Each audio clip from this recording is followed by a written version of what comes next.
Salam sejahtera. Nama saya Madeline Lisa Uji, anak Tomblo DEM 05210118. Apa itu masalah mental? Masalah mental adalah merupakan keadaan kesihatan mengubah cara seseorang individu berfikir dan memberi tindak balas.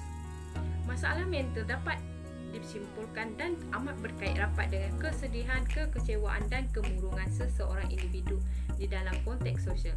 Namun ramai beranggapan bahawa masalah mental ini merupakan kurangnya nilai moral dalam diri seseorang individu. Antara individu yang sering mengalami mental adalah golongan remaja yang berusia antara 13 hingga 25 tahun. Dalam fasa perkembangan ini, mereka telah banyak terdedah dengan pelbagai situasi dan mudah terpengaruh dengan ajakan rakan sebaya. Hal ini sekaligus boleh menyebabkan gangguan emosi mereka untuk bertindak secara rasional maupun luar kawalan. Tanpa mereka sedar, mereka sering berberontak atas faktor lebih mempercayai rakan sebaya walaupun mereka tahu pertimbangan yang dibuat adalah tidak wajar. Ini mengakibatkan mereka akan mengalami masalah mental yang saban hari akan membahayakan diri sendiri. Sebagai salah seorang penyelidik, saya telah menggunakan media sosial untuk meneroka beberapa kaedah. Pertama, saya telah mengumpul beberapa maklumat siaran yang berkaitan masalah mental ini di laman portal Astro Awani dalam masa beberapa bulan. Menurut portal Astro Awani, 1 daripada 10 orang remaja telah merekodkan mengalami masalah tekanan perasaan yang melampau. Dan tindakan ini telah dititik beratkan oleh pengasas Yayasan Kesihatan Mental agar masalah mental ini sepatutnya diberi perhatiannya serius. Kedua, menurut maklumat yang saya ambil adalah daripada portal Pertubuhan Kesejahteraan Malaysia di Facebook. Menurut daripada siaran pertubuhan ini, majoriti remaja dan kanak-kanak telah bertindak secara agresif dengan cubaan membunuh diri kerana mempunyai masalah kesihatan mental, terutama kemurungan yang melampau. Penjelasan daripada portal ini mengatakan bahawa remaja dan kanak-kanak memerlukan sokongan daripada orang sekeliling bagi mengenapasi masalah kesihatan mental mereka.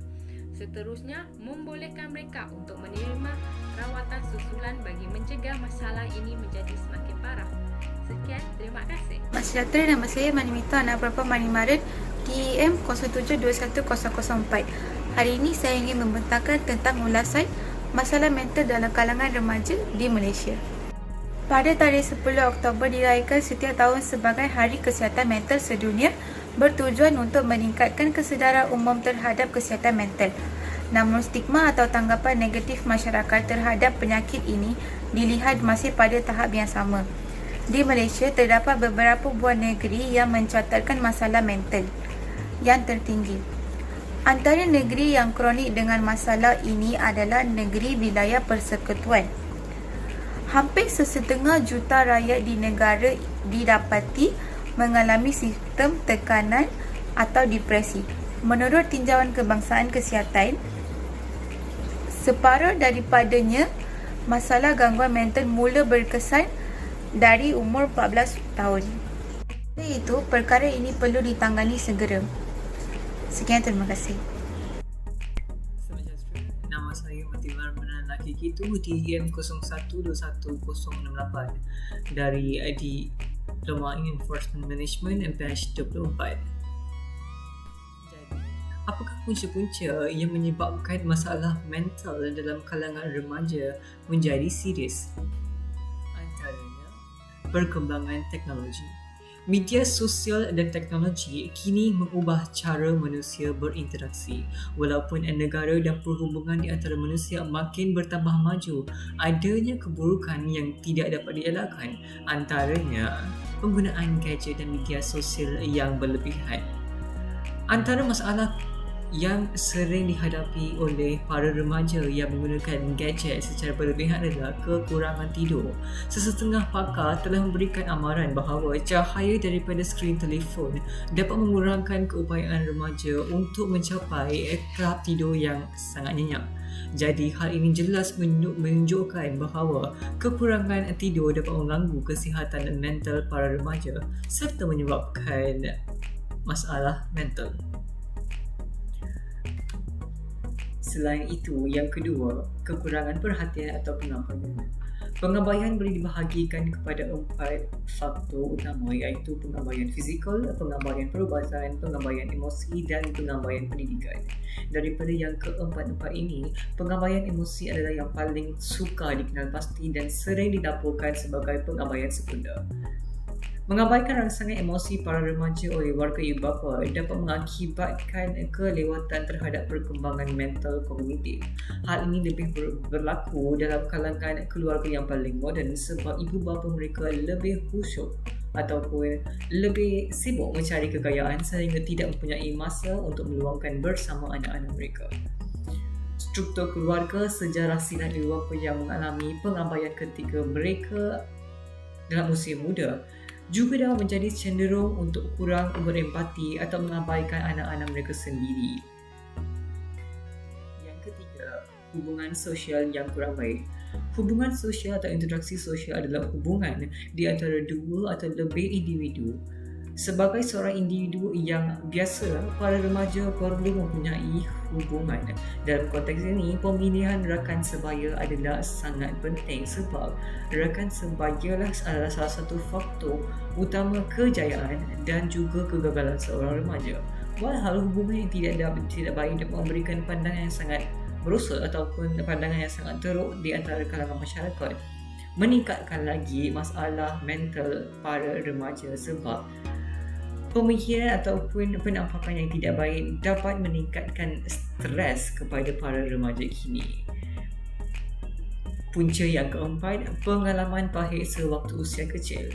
Pengalaman silam yang mengganggu masalah mental para remaja juga mampu dapat memberikan kesan yang buruk kepada mental para remaja. Hal ini kerana para remaja yang enggan melupakan kisah silam yang pahit menyusahkan mereka untuk menjalankan kehidupan kini yang aman. Dan punca yang terakhir, perubahan persekitaran. Persekitaran para remaja memainkan peranan yang sangat penting sebab sebagai contohnya, persekitaran para remaja yang dipenuhi bunyi, bising, kesan daripada pergaduhan rumah tangga atau persekitaran tempat bekerja yang sangat eksplisit membawa kesan yang sangat teruk kepada pelancaran pemikiran pada remaja. Selain itu, baru-baru ini, bagi para remaja yang bekerja untuk meneruskan kehidupan, PKP, Perintah Kawalan Pergerakan, turut menyebabkan masalah emosi susulan daripada perubahan yang ketara dari segi pekerjaan, seperti bekerja dari rumah, kehilangan pendapatan, kebimbangan serta keselamatan. Hal-hal ini jelas menunjukkan masalah stres yang kian runcing dalam kalangan para remaja. Nama saya Muhammad Ramong, nomor pelajar DM 04211067. Antara kesan daripada masalah sosial ini ialah gangguan emosi. Gangguan emosi biasanya muncul semasa remaja. Selain kemurungan atau kegelisahan, remaja yang mengalami gangguan emosi juga dapat mengalami kegatalan, kekecewaan atau kemarahan yang berlebihan. Seterusnya, gangguan makan. Gangguan makan biasanya muncul semasa remaja dan dewasa muda. Gangguan makan lebih kerap mempengaruhi wanita berbanding lelaki. Selain itu, bunuh diri ataupun mencederakan diri. Faktor risiko bunuh diri adalah berbagai aspek, termasuk penggunaan alkohol yang berbahaya, penyalahgunaan dadah pada masa kanak-kanak, stigma terhadap mencari pertolongan, dan halangan untuk mendapatkan perawatan. Kemudian, gangguan tingkah laku. Gangguan tingkah laku kanak-kanak adalah penyebab utama beban penyakit kedua pada remaja muda berusia 10 hingga 14 tahun dan penyebab ke-11 utama di kalangan remaja berusia 15 hingga 19 tahun. Gangguan tingkah laku kanak-kanak boleh mempengaruhi pendidikan remaja dan boleh mengakibatkan tingkah laku jenayah. Akhir sekali, psikosis. Keadaan yang merangkumi gejala psikosis paling sering muncul pada akhir remaja atau awal dewasa. Gejala boleh merangkumi halusinasi atau hayalan. Selamat sejahtera, nama saya Maxim Equity, student ID di M0421116. Terdapat 5 penyelesaian untuk mengatasi masalah mental dalam kalangan pelajar. Perkembangan teknologi seperti media sosial menjadi salah satu sebab berlakunya masalah mental dalam kalangan remaja. Untuk mengatasi perkara ini, remaja boleh melepaskan tekanan dengan melakukan aktiviti yang mereka suka. Seterusnya, kekurangan perhatian atau pengabaian daripada ibu bapa adalah penyebab berlakunya masalah mental dalam kalangan remaja. Cara untuk mengatasi perkara ini, ibu bapa haruslah memberi perhatian yang secukupnya kepada anak-anak mereka. Di samping itu, Pengalaman yang tidak baik juga boleh menjadi penyebab berlakunya masalah mental. Cara untuk mengatasi perkara ini adalah ibu bapa dan guru haruslah memberi semangat dan nasihat kepada remaja agar dapat mengatasi. Selain itu, perubahan persekitaran juga boleh menjadi salah satu faktor remaja menghadapi masalah mental. Oleh itu, keluarga dan pihak sekolah haruslah peka dengan kemurungan mereka. Di samping itu, pengalaman yang tidak baik boleh menyebabkan pembelajaran mereka terganggu dan menyebabkan masalah mental. Untuk mengatasi hal ini, ibu bapa dan guru haruslah memberi nasihat dan semangat kepada mereka agar mereka dapat menghadapi trauma mereka. Selain itu, akhir sekali, remaja boleh berjumpa dengan konselor untuk meminta nasihat agar dapat memperbaiki hubungan sosial mereka. Terima kasih. Assalamualaikum dan salam sejahtera. Nama saya Muhammad Daniel bin Fauzi, DIM 0421107. Saya akan membentangkan tentang kesimpulan. Masalah mental adalah masalah yang sangat mengerikan bagi semua lapisan masyarakat, khususnya pada golongan remaja. Kes masalah mental dalam kalangan remaja sangat membimbangkan dalam era globalisasi kini. Hal ini kerana peningkatan kes daripada tahun ke tahun sangat signifikan. Sebagai contoh, menurut kajian yang telah dijalankan, 1 daripada 5 pelajar di Malaysia mengalami masalah mental. Seorang falsafah Yunani, Aristotle, pernah mengatakan bahawa setiap individu lebih cenderung untuk mengalami masalah mental sekiranya seorang itu tidak mengawalnya dengan baik. Kebanyakan remaja kini yang mengalami masalah mental tidak cekap dalam menangani masalah ini. Hal yang demikian, Kementerian Kesihatan Malaysia perlu mengambil tindakan segera bagi membantu golongan yang mengalami masalah mental ini agar kes masalah mental dapat dikurangkan. Kini adalah masa yang terbaik untuk membuat perubahan. Pelaksanaan ini perlu disegerakan bagi memberi keselesaan, kesihatan, dan gaya hidup yang lebih baik untuk golongan remaja. Golongan ini memerlukan bantuan untuk kesembuhan mereka daripada masalah mental dengan iringan yang baik oleh pihak yang bertanggung jawab. Hal ini untuk melindungi anak-anak muda kerana mereka adalah penerus dan aset negara. Kesimpulannya, masalah ini melibatkan sebahagian besar daripada golongan remaja. Masalah ini dapat dikenal pasti daripada simptom-simptom yang muncul.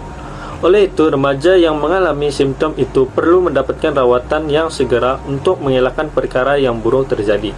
Golongan ini perlu diberikan kesedaran kerana masalah ini berpotensi dalam merosakkan gaya hidup mereka secara kekal.